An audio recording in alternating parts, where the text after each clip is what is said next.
Hi, everyone. Good morning, good evening, good afternoon, wherever you are. Welcome to the Dialogue for Tomorrow. I'm Gina Lucarelli. I'm the team leader for the United Nations Development Program Accelerator Lab Network. These Accelerator Labs are teams of social innovators who are working to speed up learning on what works and what doesn't in sustainable development. We have a network that spans 115 countries, and it was co-built as a joint venture with our founding investors, the Federal Republic of Germany and the Qatar Fund for Development. Today we're here on the For Tomorrow dialogue. The Dialogue for Tomorrow is part of our For Tomorrow initiative, which is powered by Hyundai Motor Company and us at the UN Development Program. For Tomorrow is a platform to celebrate innovators like you who are out there working to get this planet on a safer and more fair and more sustainable path. We're looking forward to working with Hyundai Motor Company as the platform grows, and we really do want to hear from you on your solutions that you're bringing in for sustainable development. So let me walk you through the next hour here. Basically, what's going to happen is this. We're hosting a conversation with two experts on the question of informal innovation in mobility, how people get around in the world, and what the informal, bottom-up, grassroots innovation looks like in transport and mobility. This is a pre-recorded session, but we're going to have a live question and answer session afterwards. So as you watch the dialogue, if you have questions or comments, just pop them in the chat, and we'll get to as many of them as we can in the live Q&A after the dialogue. So please do share in the chat who you are and how you connect to this issue, what you're working on, anything you want to share in the chat. Everyone can see the chat, so it's a great way for us to connect. Let me then turn it over to Jumi Kim, the Vice President of Brand Experience at Hyundai Motor Company, and Joseph de Cruz, the UN Development Program Senior Strategy and Planning Advisor. Over to you.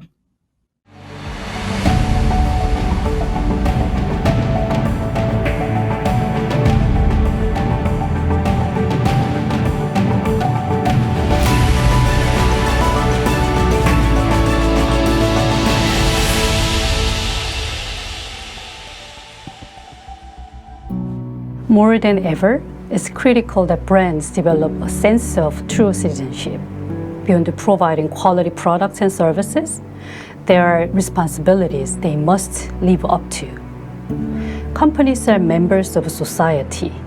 A sense of social citizenship, a dedication to doing the right thing, can change the future of the company and its environment. But a company cannot hope to create a sustainable society by acting on its own. Global solidarity, a true partnership founded on a shared intention, is necessary. This is why Hyundai Motor continues to expand cooperation, why we will continue to expand it.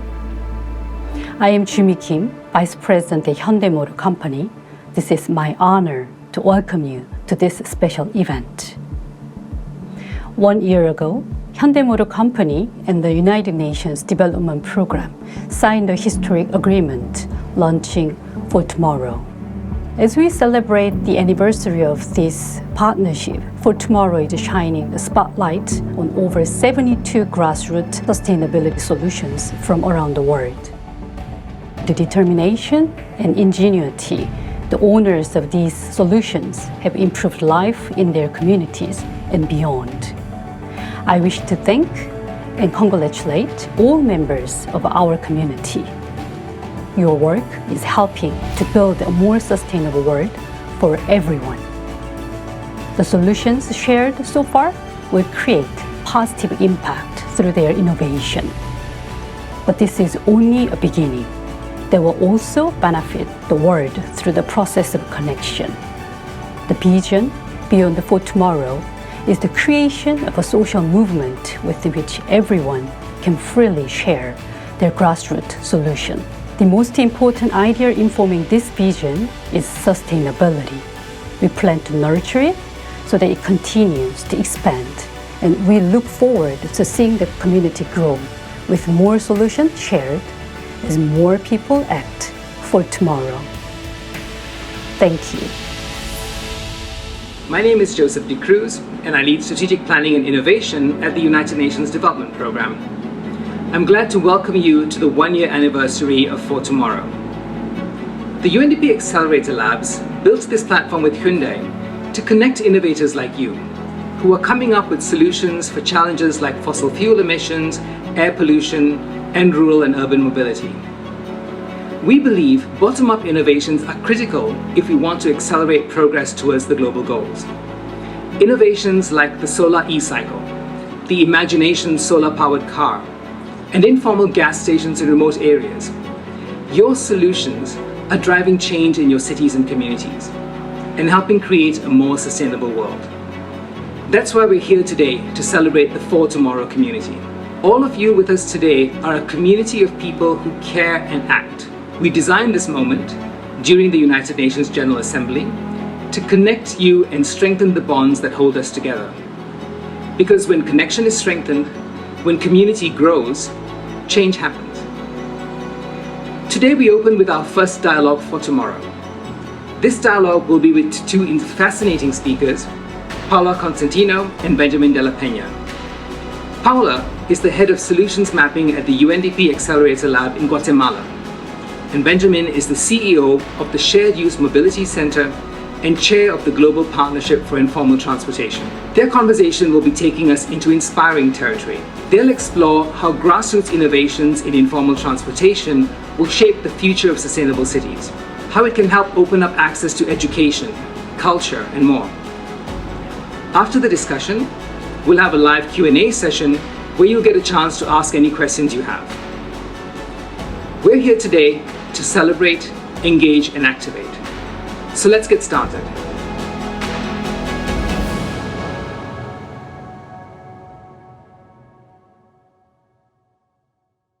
Thanks so much, Benji and Paola, for joining us here today. Thank you for having us. This is really fun to be talking to all the innovators you've invited. Hi, Dina. Hi, Benji. Super excited to be here. We're really keen to dive in here. We'll be taking this conversation as an act in 3 parts. We'll look at this concept of informal mobility, learning from grassroots innovators. Then we'll shift to a zoom in on a particularly exciting solar-powered 3-wheel vehicle that's on the streets already. And then we'll zoom back out to look more at the systems around these innovations, supply chains, and how we move towards policy action to build on what we've learned here today. So without further ado, I say we jump in. Okay, so Benji, tell us what exactly informal mobility is. What is this concept? Informal transportation, informal transit, it's also called intermediate public transportation or paratransit. It's weird that we don't actually have a clear name for it. We call it informal transportation to differentiate it from formal transportation. Maybe that's the best way to illustrate it. Formal transportation is usually municipally owned or centrally governed transportation systems. They could be privately provided, but they would be contracted by the government. And that exists in a lot of cities, but that's the minority. If you go to any other city, but particularly in the global south, you will see 4-wheelers, 3-wheelers, 2-wheelers that people take and pay for to get around the city. And they go by many names. In Kenya, they call the 4-wheelers matatus, and they're minibuses and vans. In the Philippines, they're called jeepneys. In Central America, they call them Diablos Rojos, right? And so they're all over, and then the 3-wheelers are tuk-tuks, auto rickshaws, but they move the vast majority of people in cities, particularly in the global south. It allows them to get around, to get to work, to get to school, to get to whatever place they need to. And it arises because the formal systems and governance and investments fails to provide mobility for the vast majority of people. There's a bit of imperialistic, not a bit, actually a lot of imperialistic and colonial history to it. As we built out our cities, it only paid attention to the centers of power, and it only paid attention to the way people with power moved, and that's usually having a private car. There was some investment in fixed transportation, some rail, some buses. Eventually, these were divested from, and because people needed to get around, then these services arose. They're actually permitted in many places, but they're regulated in a way that they're not considered transportation. So there are cities where if you are in a cycle rickshaw, that's foot-powered bicycles or the sidecar, right? You are not allowed to cross a bridge because they're not considered real transportation. And with that kind of neglect, right, of that exclusionary attention or exclusionary forces, then they're not even recognized to be valid livelihoods and valid businesses. And they are all over the place. Some estimates are like 70 to 80% of transportation in cities in the global south are through informal transportation or informal transit. When we think about rural areas or the countryside, I mean, if we don't have super wide roads, we actually drive into the mountains of our rural areas. You might see that this is the kind of transportation like tuk-tuks that are very responsive to this local context, the environment, the surroundings. And of course, they are more affordable. I mean, everyone wishes for a BRT or a supermassive solution. But when we think about these people who are struggling with already economic issues, that's when you also think about what is possible for them to afford. And as we may see, these solutions also come from people, come from the bottom up.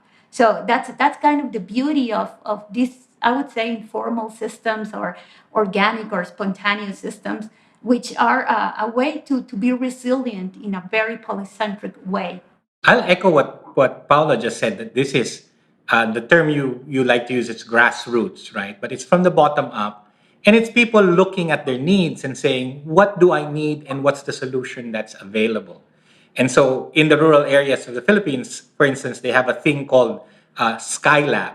The local term is habal-habal. They also call it Skylab. It's a motorcycle that the owner has decided to put 2 planks of wood. So now 10 people can ride the motorcycle. The reason they do that is because people need to get around, and here's a machine that can do it for them. Or they will take a hand tractor, attach a cart to it, and use that to transport people. So there's a lot of bottom up, taking what's there, responding to a need. And I think Paulo's absolutely right. This is about resilience and adaptation. Yeah, we're very happy to be part of this global network of accelerator labs. And here in Guatemala, we're having lots of fun learning from you guys, from the innovators. And here we have this local word to define them. It's called chispudos. So all these people, very chispudos, very bright, talented, with a sparkly attitude, they're super interested in solving problems, not complaining about we have the lack of this, the lack of that, or blaming somebody else. They instead find in a very creative way, with a lot of ingenuity, ways to overcome the current everyday challenges people have. And of course, in countries like us, the economic struggle, it's pretty high, and much more with COVID-19. And from my point of view, probably many of them, of these chispudos or grassroots innovators, they don't know about SDGs. Probably they have heard them, but they're not maybe. So you're talking about sustainable development goals, right? Yeah, the sustainable development goals. But when you actually look to what they're doing in the everyday life and solutions, driving these tuk-tuks, or maybe finding ways to share a car and make it more affordable to people, they are connecting people. They are providing a way to have an income, to be interconnected in a cultural way, in the sports way, to have more access to education. So we are actually building a path towards sustainability. And I think that's the beauty of everyone here, these innovators that all of our labs are acknowledging. Give us an example of something you see out there on the road that you think is making a contribution to sustainability. Currently, we are celebrating the release of our own solar tuk-tuk, which of course the vehicle comes from Asia, from India, but people here, these innovators, and beginning with Alfredo Maul from Guatemala 22, is somebody that has been on the ecosystem of innovation, but thinking, what can we do with these current ways of mobilization in the countryside? So this question, he launched an open call for innovators in Guatemala to contribute in different ways, and I would say to build this collective intelligence to bring a new solution, not only about changing a mechanical traditional engine for an electric one, but also providing clean energy as a source to help these vehicles go around. So what is it exactly? A tuk-tuk is a three-wheeler, right? So it's a motorcycle you build kind of a bench around and then the case around. So they put solar panels on the top, and how far can it run? Yeah, it's actually, as I said, the first big step was to change from a traditional mechanical engine into an electric one. So it's powered by a solar panel, but it's also saving energy through these lithium batteries. They are intended to last at least the amount of time that the tuk-tuk is commuting every day, and with even thinking about the weight that the tuk-tuk it needs to carry out every day. So tuk-tuks here, they go around just in Guatemala City more than 200 kilometers per day.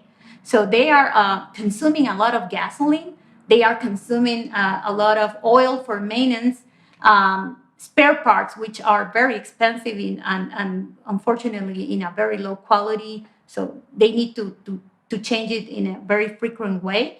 However, with this solution, this maintenance, it's solved into a more high quality and long-lasting elements that could reduce not only the pollution towards our environment, but also they can reduce the expenses of these local owners or pilots that they spend every day on these resources that we could be saving our ecosystems if we rethink again. What can we do? So a very simple solution can reduce emission, can reduce the noise, can bring new ways of clean energy to our everyday lives. That's really the trifecta, isn't it? It solves the problem. It's better for our health and the environment in the long term, and it's cheaper. It's pretty extraordinary. Really exciting stuff. Benji, have you ever heard of anything like this outside of Guatemala, or is this a homegrown Guatemala story? It's what's really interesting in informal transportation is that there's a lot of ideas that sprout everywhere or get copied, right? So, like the solar tuk-tuk in Guatemala, in Abidjan, the Saloni, which is a new vehicle, it only emerged about 2 or 3 years ago. It's also a three-wheeler, and it started serving the areas just outside Abidjan, where they didn't run any buses, but people still needed to get around. And someone came up with attaching a carriage to a motorcycle. Not a new thing, because that's exactly what they did in Pakistan, and that's exactly what happened too with that original tuk-tuk. The original tuk-tuk came from a vehicle that was exported by Japan in the 1930s. It was a three-wheeled cargo vehicle, and they exported 20,000 of these used vehicles because they had banned them already. The reason they were useful was the narrow streets of the city, you couldn't bring large vehicles around it. And so the small tricycles were very, very useful. It went to Bangkok or Thailand. Someone there adopted it and turned it into a vehicle for people. The same vehicle went to India, and the idea became adopted to the auto rickshaw. And so there's a lot of these copying of ideas. In Abidjan, they came up with a three-wheeled motorcycle, which they started calling Saloni. There's electric Salonis and then solar electric Salonis. What's interesting is we're in Guatemala, and it can come through many ways, right? You get the innovator saying, let's do a challenge. What's happening in Abidjan is well, the electricity isn't so reliable. So maybe there are other ways to get that electricity, and solar is one of them. The other, which I think also happened in Guatemala, was the availability of materials. So a small electric motor became available, and it's cheap, and probably cheaper than buying the two-stroke engine or a used motorcycle. So they started using that. Same thing is happening in India. The cycle rickshaw drivers started realizing there were cheap enough motors that if they bought it, they could still make money, attaching it to their rickshaws. And then there were these charging stations running off car batteries, right? So all of this energy from the bottom is coming up with the same kinds of solving the same problems, and very often coming up with the same solutions. And in those routes are like, well, what you said, one of the last things was it's affordable, right? So it costs less. And that's one of the key things. They're looking for ways to lower their costs so that they earn more as they operate these services. And may I add, I think that's the wonderful, or the again, the beauty of grassroots solutions is that they are already thinking of people, how to make it work for people with very limited resources. So probably we can have a lot of types of innovation, but what is the cost for them? So when we think for the solar tuk-tuk or many other solutions that our grassroots solutions around the world may have, what is it's possible to scale up? And if it's affordable, I think that we have a very good path towards scaling these type of solutions. Let me bring that back to the question of inclusion, right? And because informal transportation systems are looked down upon, if not aggressively tried to be pushed out in our urban areas and rural areas, then there's no government investment. And I was in a futures workshop about a year ago with a large multilateral agency with a whole bunch of engineers, and they were talking about sustainable and resilient, climate-resistant transportation. And everything on the table were these big, expensive projects that were going to take 5 years or a decade to plan before they could execute and invest the billions of dollars they're going to invest in it. In the meantime, in every city, you have the auto rickshaws, the matatus, the tuk-tuks, the Diablos Rojos, the jeepneys, already running and eking their way out and inventing. Imagine how much they could be better. And that's not to romanticize the quality of these services. Very often it's terrible. The vehicles are old because they're eking out the living. But imagine if the resources we put to big systems, we could put to the grassroots, the people who are inventing this, and we could give that kind of support. And as Paola says, people are already there. They're already using it. And a number of cities have discovered, recently Casablanca invested in a light rail. They thought they could reduce the use of what they call white taxis, which are really white cars that people would share because they had a new fixed rail. It turns out it didn't. And so now they're trying to figure out how do we work with the white taxis. In South Africa, the Competitiveness Commission released a report early this year that showed the amount of investments the country was putting into transportation. 60-70% was in fixed rail, and about 1% was in the minibus taxis, right, that everyone took. When they looked at usage, it was a complete flip. So 60-70% of people were using minibus taxis, and only 3% were using fixed rail. So there is in that inclusion, understanding of inclusion, where we put our resources and what we pay attention to, and what results will actually work for the people who are already eking out a living and making our cities work. So much of what you're talking about is really kind of learning to see this as an asset, as an innovation. And I think, it reminds me, if we look at the situation around the COVID-19 pandemic, what you're pointing to here is kind of a new collaborative relationship between governments and citizens, right? This horrible virus came. No one had a solution for it. We started to see that governments didn't have all the answers, and people were not waiting. So this dynamic can get into a very unconstructive relationship, right? Where we as citizens are frustrated with government because they are not protecting us. On the other hand, what you're saying is, if the government has goals on transport, on modernity, on sustainability, and starts to see the bottom-up organic solutions which are already there, and then takes a step back and says, I am not always the solution provider, kind of, Superman complex, but rather my role is to connect, those designers in Guatemala City with those in Abidjan, Cote d'Ivoire, right? And to take this thing to scale. If we start seeing the role of government differently and the role of citizens differently, it becomes so much more collaborative, and we might actually just make a breakthrough. It's moving away from a clientelist point of view, right? That they're clients. And again, related to informal transportation, seeing what people are using as assets first rather than problems, and finding ways to enhance that and improve it, right? And so that's part of the work we're doing. So I chair the Global Partnership for Informal Transportation, and our whole mission is to elevate, right, and change the perspective on these transportation systems, and along with it, the inventive energy that's behind it, and not to mention the cultural energy, because again, if you look at the Diablos Rojas, right, it's fabulously painted, right? And I just listened to a podcast that traced the origin of reggaeton from the Diablos Rojas, and the artists would play and record there. And the matatus in Nairobi also have DJs, and there's in nearly every city you will have a song or a poem or something in the culture that celebrates these things. It shows how much a part of it, how much these are a part of people's lives, and we need to see that. That's exactly the idea behind the For Tomorrow platform, the fortomorrow.org, which is this connecting innovators to each other, connecting them to policymakers and decision makers.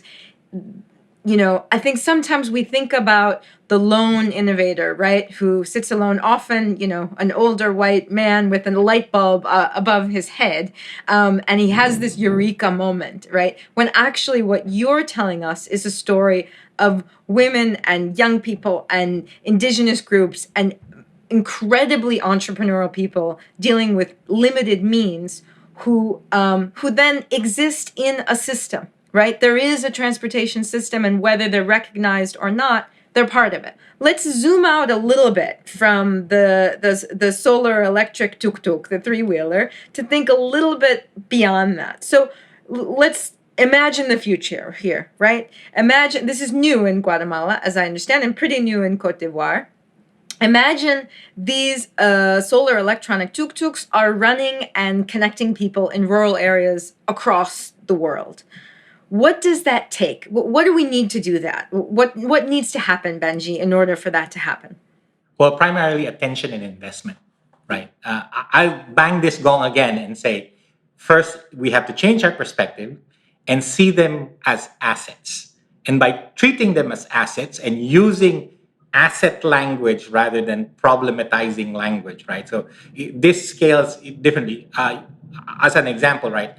You can walk into any informal settlements, and if your lenses are about problems, then you will see, it's unsanitary, there's bad housing, it's crowded. That's what you're going to take away, and you think that's what you're going to try to solve. If you walk into it and keep your eyes open and say, how many businesses are going on? How close are people, and what kind of relationships are here? And you see that as assets, then that's what you will want to try to support. And it's exactly the same thing. I think what's good about shining a light on the innovators is we see faces and we tell stories, but those stories and faces represent people and connections and social networks. And by shining a light on them, the people who are particularly in this audience now, right, then they can find each other and support each other. Also, we're going to change the perspective, right, and start talking about them as assets. And if they are assets, what can we do to improve it? So I went back going back, I talked about how they invent by picking up what's near. And so part of the work we would need to do, and not to be paternalistic about it, and we have to come alongside as participants and as partners to look at what they need and say, well, this particular thing, we could source that or find a way to source it into the supply chain.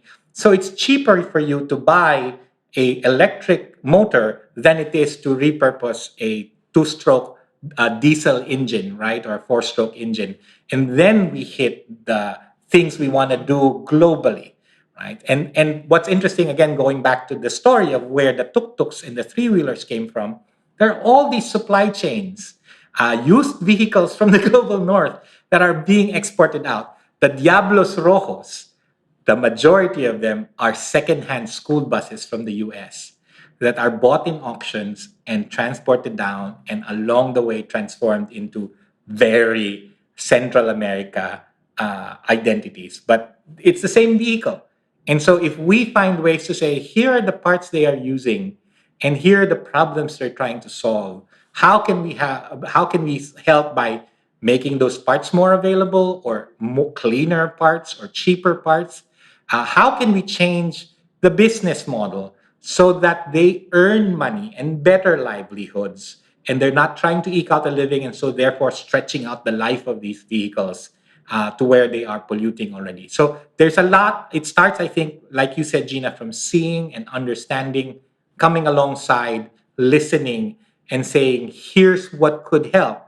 But we can't say what could help until we hear from the people who are actually solving these problems. Just to add a word of what Benjamin said is, I would say, acknowledge them. Acknowledge that they are part of today and the future. And yeah, of course, they're assets, but more than that, they have knowledge, they have understanding, and I think that's our job in solutions mapping, and that's why we have a lot of fun, because I guess.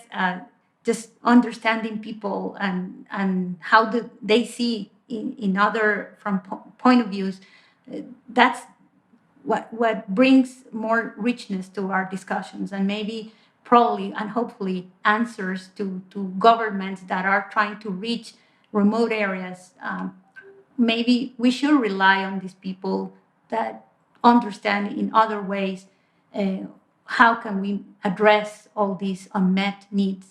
You talk about collective intelligence, Paola, and I just want to unpack that term for a second.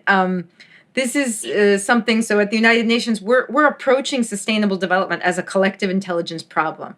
That is, it is a problem that depends, yes, on top-down action and different signals, end to fossil fuel subsidies, for example, as a start, subsidizing solar and wind and alternative sources.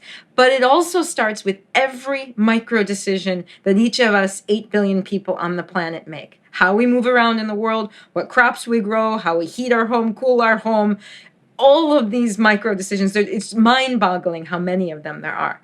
But if we start to flip it and think, within all of that, there is knowledge. 8 billion people know a lot. And certainly those who are out front on the innovation score in informal mobility know an awful lot. And we could really, really make some breakthroughs if we learn to tap into that. And here today we are celebrating collective intelligence. We have a lot of innovators around the For Tomorrow platform. This is another way of bringing together this collective intelligence. Benji, as a sum up and a call to action, what would you ask people out there watching today to do differently after they've heard this conversation? Well, first, you said it already, open their eyes, right? As you walk out, and let me underscore, informal transportation is not just a global South phenomena. New York has dollar vans, and they serve the areas where the subway doesn't go or the buses don't go. Invariably, they are immigrant-rich communities of color that have not been given attention. It happens everywhere, and in nearly every American city and cities in the global north, they happen. In the European, Eastern Europe, right, and the Stans, there are marshrutka vans, which are large minibuses, right, that carry people and they behave exactly like matatus. So the thing to do is to open our eyes and see what is there, why is it there, who does it serve, and what does it say about who we're not serving with our attention and resources.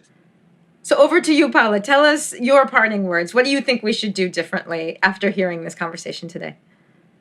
First, I would like to say that I'm thankful, and I guess all the accelerator labs, we're very thankful to let us learn from you innovators. It's been such a great journey to observe this. How can you make it to solve problems in a grassroots way, in a frugal way? So I would say thank you very much. Thank you, Alfredo, and everyone involved in the tuk-tuk solar team here in Guatemala. But I would say for the next steps is let's keep having these conversations, and don't be afraid. Don't think that you're alone. Everyone, I think we can bring together our fears, our hopes, our dreams, and how can we transform with everyone's talent, with everyone's skill, perspectives and roles in what we do ordinarily, and make it extraordinary things. I really believe in grassroots innovation as a new path towards sustainability. So thank you for allowing us to help you. And if of course we will be looking for new generations to new solutions. And thank you, Gina. Thank you, Benji.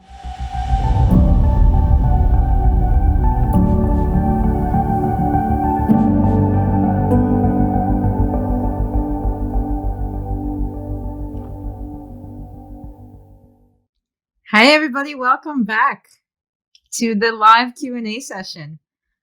I hope you enjoyed that discussion between Paola and Benji, who we've got here live with us today to answer your questions. It's great to see so many of you online. Last check, we had 72 people in this intimate conversation about informal mobility around the world. And great to see people. We've got people from Malaysia and Panama and Seoul and Istanbul and Charlotte, North Carolina, Libya, Cambridge. Great to see you all here. And a specific shout out to Alfredo Maul, who is the genius behind the challenge that made the solar tuk-tuk in Guatemala possible and brought together innovators to create that. And as we understand, that tuk-tuk is out on the road as we speak. So great to have you all here. We're going to now go to the question and answer segment. So let me welcome back Paola Constantino, Head of Solutions Mapping at the United Nations Development Program in Guatemala. Hi, Paola. I know it's very early there for you. And Benjamin de la Pena, who is the CEO of Shared Use Mobility Center, joining us from Chicago, where it's also earlier, but not too bad. So great to have you here. How are you guys doing? How do you see that conversation that we had a few weeks ago?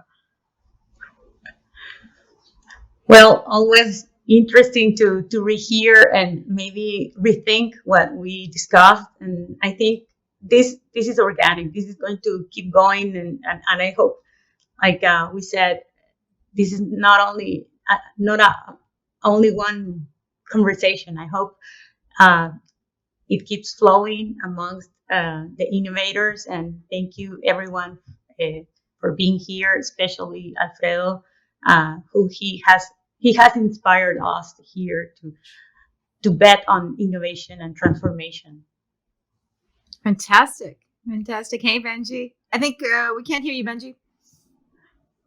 Not sure why.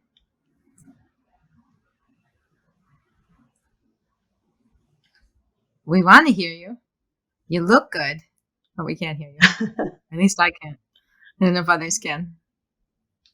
Okay, maybe we can sort that out on the back end. As we, I'm gonna.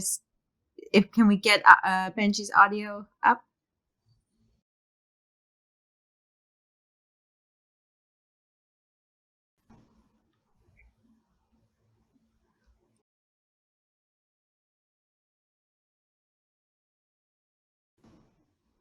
Okay. All right. So we're getting that audio fixed from Benji. And we see lots of questions coming in the chat. So thank you for that. Let's see here where we should start. let's start here with a question from Yubin Huang. She's actually got two questions. And I want to make sure we've got Benji's audio back on before we dive into these. But let me read them out so we can get a sense of what the questions are.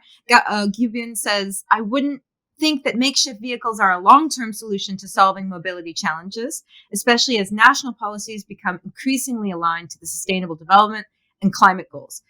Given that countries and regions and cities differ in requirements, what are some of the transferable lessons in supporting informal mobility in a sustainable fashion? So it's a good question there. And then a similar question saying, how do you take lessons from Bandung or Delhi or Santiago and apply them to challenges in Seoul and Rio and New York City? So here's a question on kind of how we transfer Gabriel, can you hear lessons me? across countries. I don't know if Benj is back, but maybe. Okay, where are you, Benji? Ah, Benji's back. There you are. There you go. Sorry about that.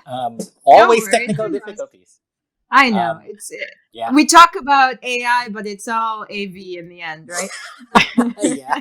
All of this. It's the real frontier. I just wanted to go react to what you earlier said. I know you guys have moved on, but I was like listening to that conversation again. And because they sent us a pre-recorded version, it was the third time or maybe the fourth time because we had the conversation first. I was listening to it. And every time it's like, oh yeah, no, I wanted to add this.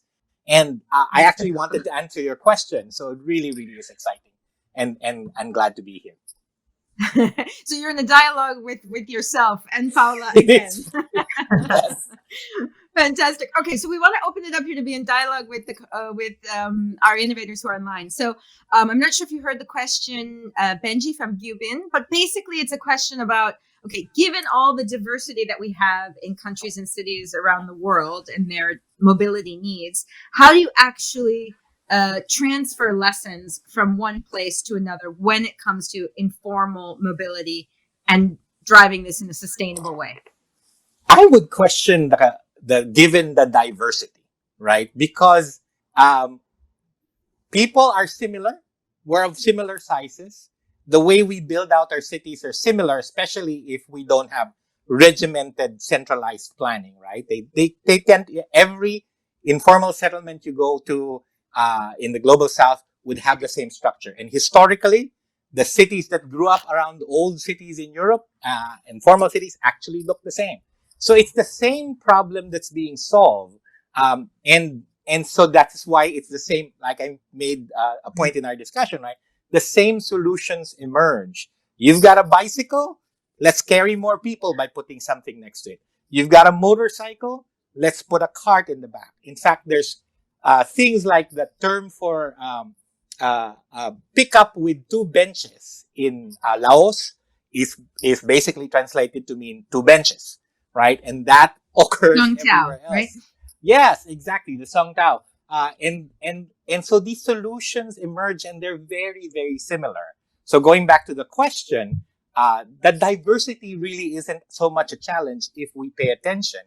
And also if we don't push down a top-down solution, if we take the same energy from the bottom and figure out how are they solving it. And so then let's come alongside that solution rather than prescribing, oh, all of you get electric cars. You know, that kind of thing. So. Exactly. What do you think, Paola? I don't think like these solutions must be like copy paste just because it works somewhere else. I think that it's always nice to understand what's behind these solutions, what's the structure, the relationship towards maybe a centralized system, of course, urban systems. But when you understand these are more autonomous systems and finding out what works, how people are moving or commuting towards economic opportunities, this might help us to also address other local conditions that we may have in other countries. Diversity, I agree with Benji. I mean, at the end, we all want to be productive. We want to be happier. But so what are our common things that we can learn from each other? And I hope that I guess this is the platform where we can learn what is happening. And as we have seen, there are other solar solutions that are happening in Africa. They are happening in Asia as well. So we can go further if we get together and maybe address our own challenges that we are facing locally. Exactly. I think sometimes, think of innovators as originators, creators, right? People who have original ideas. When actually, one of the things that I've learned is a good innovator knows how to build on the advancement of other places. So along that theme, we've got a question here from Nicolas Nalevade, who says, you mentioned that India and Cote d'Ivoire are running their own versions of electric tuk-tuks. Are other countries on the brink of using them too? What about these electric or solar or both tuk-tuks? I would bet there are, right? So one of the things that happens in informal transportation, of course, is because we're not paying it attention. There's not kind of this global bringing together what's happening everywhere, which is what exactly the Global Partnership for Informal Transportation is trying to do. We recently had a project with CPSU, the Centro para Sustentabilidad Urbana in Central America, just to map the names of all of the different informal transportation systems, or vehicles rather, in Central America. And that hasn't actually ever been done. So I'm going to bet it's actually happening everywhere. And again, it's the availability of materials, right? If there are cheap electric motors coming on, then why would the guy who's pedaling the bike not look at it and say, I can attach it? Mexico City just certified cyclotaxis that are electric, and they were also homegrown. They had some sort of competition too. So I think this is happening everywhere in the same way that the bicycle got everywhere and the three-wheelers got everywhere. So that's a long way to say, yes, it's happening everywhere. I wouldn't be able to name them all. I would just suggest everyone to check out the For Tomorrow platform. You will see a lot of solutions there. And as mobility, we can also learn from Sierra Leone, which is also this vehicle built from scratch with solar power. So it is very interesting. And actually, maybe Nicolas could find other solutions that he might be interested in other topics or themes. And that's the beauty of this platform, that it's bringing out this innovation from people who maybe, they don't exposure their solutions in other ways, but maybe social media. But this is a way to have a global conversation. Fantastic. Yeah, this is, I bet you, as you say, Benji, the more we pay attention, and as we talked about in the dialogue, the more we learn to see these innovations that are right in front of us, the more we're going to start recognizing them, and they're going to fall on our frame of reference. And it's such a brilliant idea whose time has come, and definitely worth validating, testing, and exploring to see not only electric, but solar power electric, small vehicles that can navigate small streets and help get people around. Let's move now to a question from Seema Singh. She says, hello, I'm a PhD student from Cornell working on gender and informal transport issues in the Global South. I find it severely underreported in transport planning frameworks and therefore undervalued in investments and policies. How do you see the need to upgrade or adapt traditional ways of planning transport to allow for adequate and proper estimation of the role and contribution of informal modes in meeting the needs of different groups, especially women? I'm going to answer that. She's absolutely right. The way we plan our transportation systems, which we learned from the West, right, is to look at the downtown commute. And mostly it's the men who go downtown to work. It's not the factory workers. It's not the mothers who are taking their children to school or to the clinic or going to the market. So we need to change the way we gather that data. We also need to change what data we're gathering. So there's a whole group of and organizations in Latin America and in Africa that are gathering data about informal transportation. There's the Digital Transportation for Africa group that includes groups like Digital Matatu, Kodatu, and then you've got private companies like Go Metro, Ascendal, and Where's My Transport, and you've got Datum in Latin America. And they're trying to gather through the use of cell phones, right? Where is informal transportation? Where do they go? And coming up with very different looking maps and basically showing where things are, right? And then the other thing, right? So there's attention coming around. Delhi just set out a program that will reserve a third of all permits for, I think, auto rickshaw drivers to be for women drivers. Right, because recognizing that it's a valid livelihood and it needs protections. Or you've got programs like Montero in Colombia where they realize the motorcycle taxis, which are also informal transportation, were not completely safe for women because it's very intimate ride, right? So if you had a woman driver, maybe, and then they started investing in the three-wheeler, the tuk-tuk. Right, is much more public space and it's a little safer. They started investing in that with the same kind of structure of independent operators and certifying them so that it was safer for women. So this is absolutely, absolutely important. One of the things we learned in South Africa's BRT programs, which was going to make buses more efficient, was they were losing ridership because for women, after sundown, it was very unsafe to drop off at a station that was 500 meters from where you live, while the minibus taxi could drop you off right where you live. So there really is a lot of how do women move, not just the downtown commute, where do they go, what kind of trip chaining do they have, and a lot more data, a lot more attention, a lot more seeing is going to help us understand the system more and then be able to support the right things. I would just add that to Benji's answer, which I totally agree. I'm a true believer of decentralization or polycentric systems. So for planning, I guess this is kind of the not the one solution fits all. I think that's the richness of urban systems. When you learn that it's a composition of different territories or boroughs or districts that have their own local conditions, their own type of roads, type of streets, type of production that happens every day. So I think that having these decentralized systems or polycentric systems, it could reduce costs.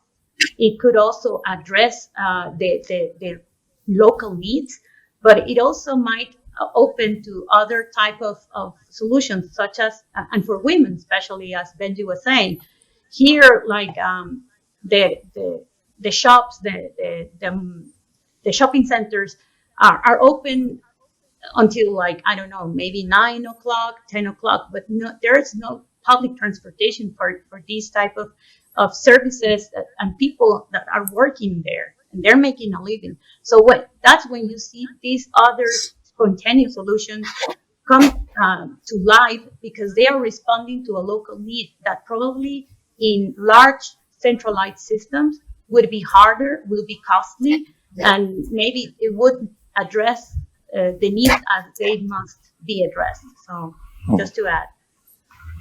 Fantastic. And to follow up on that too, we recognize the bottom up, but from top down, from larger support resources, we need to support it, right? Because they're trying to eke out a living, and often the top down resources or systems are more oppressive. And if we find a way to support it, then everyone flourishes. Absolutely. So I'm sure, Seema, you're working with this idea of moving away from a default towards all the transport planning being around men's needs, not, the shopping malls that are open till 9 p.m. or not the transport to where women work, as opposed to where men work. So we want to move away from that default. And it's actually kind of exciting to think about moving away from that default to assuming everything's about how men get around in the world by actually learning to see what's happening in these informal mobility systems, because they're more agile and they respond to where the need is, right? They have no necessary bias, one way or the other, just because they're trying to get people around and they're trying to make a living. And in some cases, they're doing so in a greener way, which is really exciting. So definitely something to pay attention to in your work, and good luck with it at Cornell. We're going to move now to a question from Raj Kumar, who's a Pakistani innovator. Excuse me. Raj says, if we ask investors to bring in electric trucks and use innovative business practices to make this fleet available at a subsidized cost to the transporter, they don't pay much attention. So how do you address these kinds of problems? We are a freight marketplace and we aim to build up a zero emission fleet. So what do you think about kind of these challenges where even when electric vehicles are subsidized, they're not paid attention to, we're not getting the take up that we would like to see? Well, that's where top-down government strategy needs to come in policy, right? There's subsidies, there's incentives. I know he's in Pakistan, but he can look over the border, right, to look at their neighbor India and what they're doing with FAME, which is the two policies that are national policies that are helping the country adopt electric mobility faster. And it comes with various supports, incentives for manufacturers, investments in battery production, acceleration of permits if you are electric, and a whole set of supports, right? And so that I think is the needed support. And there's lots of entrepreneurs in this space that are trying that. The Three Wheels United, for instance, in India is working with drivers so that they can then start leasing their own vehicles. None of that can survive by itself if, for instance, the banks are not incentivized to recognize the credit history of the operators, right? Or if there are no accelerants, right, to the processes. So it's not a quick response to his question, but more of a response to leaders and power holders everywhere to say, this is where you need to come in. So rather than saying, oh, we're going to all import this particular vehicle and we're going to manufacture it, rather look at where things are now and what people need and say, how do we incentivize that? How do we take out the barriers to it so that people can use their inventive energy to respond? Yeah, I would say also, like, this is a call to reflect with institutions, with banks, with large companies. For large solutions, we have to also come together, collaborate. And I guess when we see the importance of interconnectivity and mobility, for me, it's the key element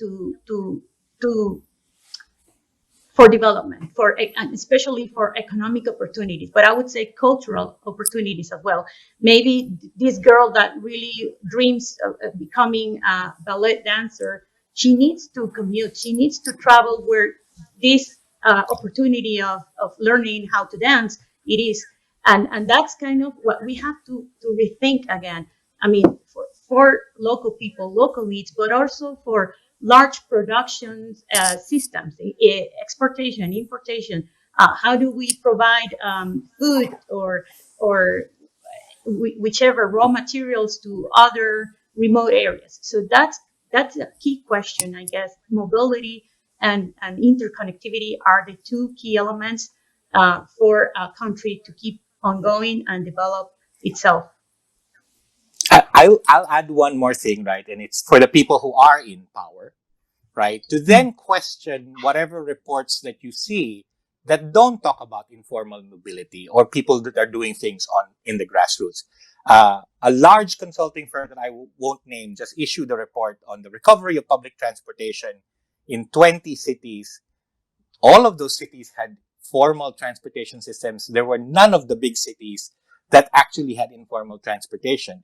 And it presents it as, here's the state of public transportation across the globe. And you're saying, you're missing this whole huge universe. It's like dark matter, right? In the galaxy, in the universe, where it's 80% of the thing, we're not paying attention to it. So if you are a person in power with some authority or part of an agency, you have to start questioning and saying, what are we thinking about?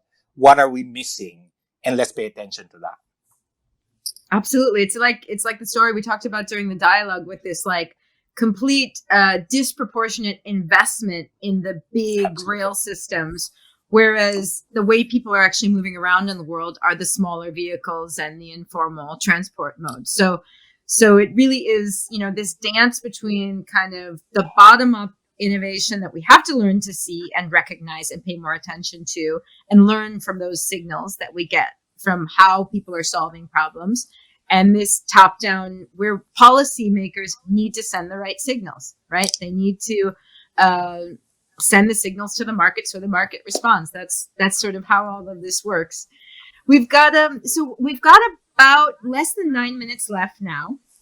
So we're going to keep running through questions. We're going to move Benji and Paola to a little more rapid fire here in the answering. So just kind of hit it and quit it with the answers so that we can get to as many as possible, because we've got a lot of great questions here coming in from those who are watching. So I'm going to take a question now from Raghu Bharadwaj.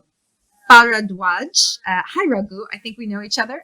Great to see you here today in some capacity. Raghu's question is, what are the biggest issues impeding further innovation in informal transport development? How can you further turbocharge innovation here? So here we've got a kind of rapid fire. Give us, 60 seconds or less. Government recognition of. Sorry, go ahead, Paola. No, I would just say that we were discussing with also the team from Côte d'Ivoire and Sierra Leone about creating these hubs for transportation to provide the needs to, to recharge, repower, to connect, to have the enough services to keep going in a polycentric way. So I would just say that it's very interesting, the conversation going on there. And maybe definitely we can learn from them. So just to point that out. Sorry, Benji. And I would say, no, so it's removing barriers, particularly from regulations and policy and investments. Excellent. All right. Now we're hitting it. Now we're cutting to the chase. I love it. Okay. Fantastic. Okay. So we got a question here from Sean Kerr. Who says, aside from primary monetary hurdles, what is the biggest challenge to getting people to shift over to some of these innovations?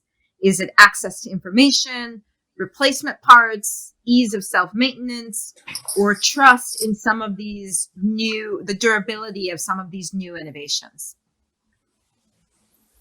I'll answer that. It's the basic question for the operators is, will I make money? Right? Because as it is now, it's very hard for them to make money.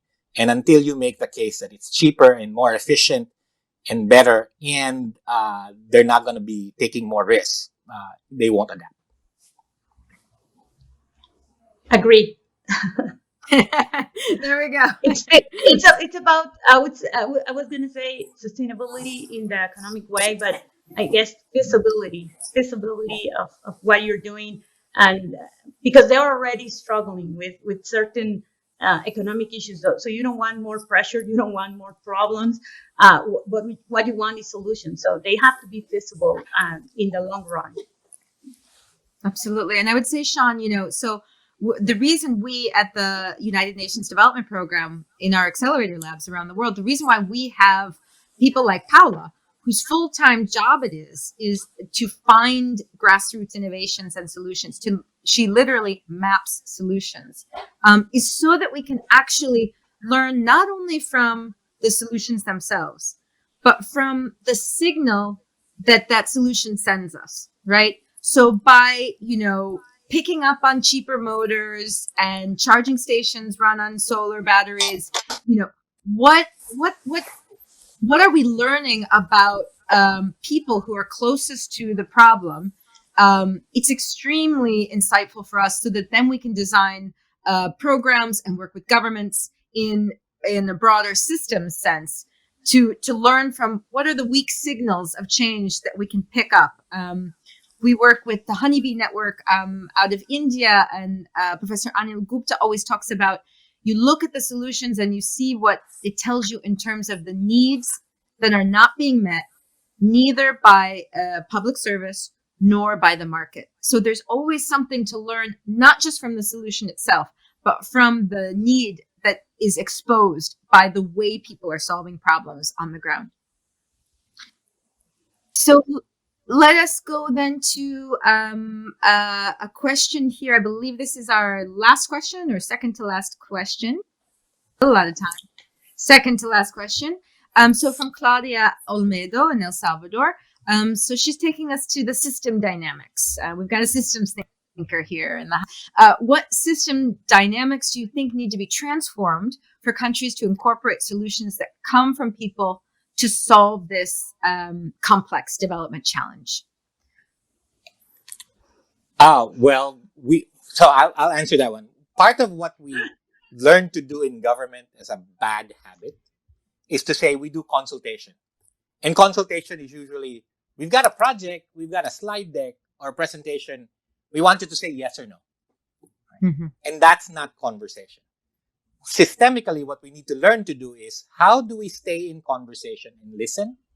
And how do we participate? So we're not off as experts judging from 40,000 feet and not experiencing things on the ground. So here's a practical solution, right? All of your transportation planners and experts, all of your government officials who have to decide and manage transportation, require them to take public transportation, including informal transportation, on a weekly, if not daily basis, so that they experience it. And it's not, it's data on a sheet or facts on a PowerPoint deck. Once they experience it and they interact with people, then they will have very, very different insights. Just too quick to add, I mean, we have to make sure that we understand that cities, and of course emerging cities, move in a very fast way. They are continually transforming.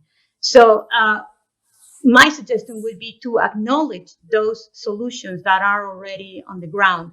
Why? Because first of all, governments have limited resources, limited coverage of and capacity to like first point out, learn, know where it's happening. So it requires a super agile way to respond to everyday transforming needs.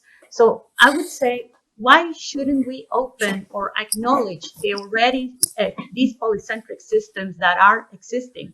They are responding to an information they know, and probably it's not a competition. I would say that if government would overpass or overcome that situation, I would say let's acknowledge those ones who are already providing solutions or responding to these needs. Yeah. One more thing to add, just from a systems standpoint, look at feedback loops. Just look at the feedback loops and where there are no feedback loops. Exactly. And by feedback loops, what do you mean, super quickly? Well, who are you hearing from, and what is affecting what, right? If you're excluded, then the feedback loop doesn't happen.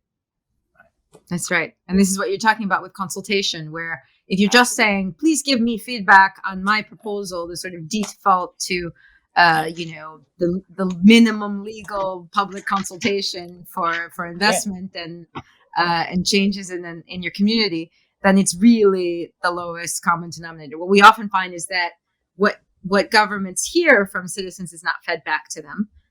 And so much of what we talked about here is not so much about, there's a public problem and the government solves it, but rather that part of the role of the public sector is to connect innovators to each other. So we see these almost like innovation mirrors, right? Where you see these pockets of innovation all over a city, in how people move around or, how they build their houses. and you reflect that back so people can connect and make better solutions. So we're going to have one last question here, and then we're going to end on a comment, and we'll close this out. It's been really, really interesting, and I thank you all for fantastic questions and perspectives. So we got a question here from Quote-unquote Tanseri. Quote-unquote says, a lot of people in the tropical or subtropical zones do not take public transportation systems due to the fact that they're accessible only by main roads, i.e. it takes more than 10 to 15 minutes to get to a station with high humidity and hot weather, difficult conditions under hot sun. Can you share any grassroots solutions to this last kilometer problem, right? The last kilometer, the last 500 meters in mobility. Any thoughts on that, Paola and Benji?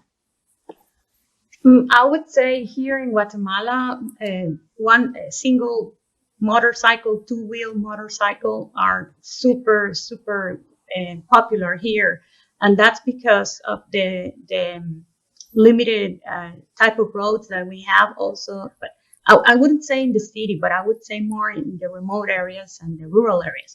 Of course, a decent bus, an electric bus, wouldn't access those communities. Instead, these two-wheel vehicles, they do. But the thing is that they carry their baby, their wife, their mother, and everyone, and maybe the dog, even in these two-wheel motorcycles. So it's crazy. Then you see tuk-tuks, and that's why tuk-tuks are popular as well, because they meet the local conditions, and that's what I maybe we were trying to portray in certain photos or pictures that you've seen, is that this by the book solution doesn't always work, especially when we need to provide solutions for the most vulnerable people. So, but we need to rethink, provide more security to them. Absolutely. Two-part answer if I have time. One is the infrastructure question, right? A lot of people walk, but we don't design our roads for walking. We design them for vehicles. And so it's harder for people to do that. Second, we design our main roads only for cars and trucks and big buses. You don't see a lane that's for three-wheelers or two-wheelers, right? And why is that? Because we only think in terms of the car and the large vehicle. And there's a term we call urban imaginary, right? The urban imaginary of a modern city among leaders is, oh, we have big buses or shiny light rail, which very few people actually use. And what we need to do is say, what are people actually using? They're using two-wheelers and three-wheelers and small four-wheelers because it works in the narrow areas of the city and in the high slopes. So pay attention to that and stop just importing solutions without thinking about what's happening on the ground. Absolutely. I think sometimes when we try and think big, we miss those solutions which are actually closest to the problem and might have the best ability to scale because we're trying to, meet so many needs at once. Right. Scale sometimes gets in the way of seeing these kinds of bottom-up grassroots innovations and really learning from them. All right, so we're going to close here with a comment from Alfredo Maul, the innovator behind the tuk-tuk solar and bringing people together on that. Thank you, Alfredo, for this point. We're just going to let you drop the mic with this one. Alfredo says, the shortest distance between 2 points is innovation, which is a great way to close out a conversation on innovation in informal mobility because it covers it all. Thank you so much, Paola and Benji, for this conversation. I learned a lot, and I think all of those who joined us also enjoyed it. Thank you to everyone who's joined here. Some fabulous questions and comments, and a real live conversation here. This conversation had a real flow to it, and thank you for that. I just want to thank you all for joining, and if we haven't answered your question, we'll try to get back to you. And please do check out fortomorrow.org. You can keep sharing your solutions there. You can comment on solutions you see. This is really kind of how we're trying to create this global innovation ecosystem of people like you who are solving problems and coming up with new ideas to help us make some kind of breakthrough for all of the people on this planet and the future generations to come. Keep an eye out. I've got a little plug for you here. We're working on a documentary for tomorrow, which will follow 6 unusual innovators beyond the field of transport, but all working on sustainable innovations, grassroots, bottom-up, frugal innovations. These are not Silicon Valley solutions. These are really kind of homegrown solutions. This documentary is going to follow 6 of these innovators around the world, and check out our Instagram channel for tomorrow 2030 for updates on when the documentary is dropping. So thank you to everyone. Thank you to Hyundai Motor Company and all the team here at the United Nations Development Program Accelerator Lab Network who've been behind this conversation. This closes out the UN General Assembly 76, and see you soon. So see you on the next dialogue for tomorrow. Thanks, everybody.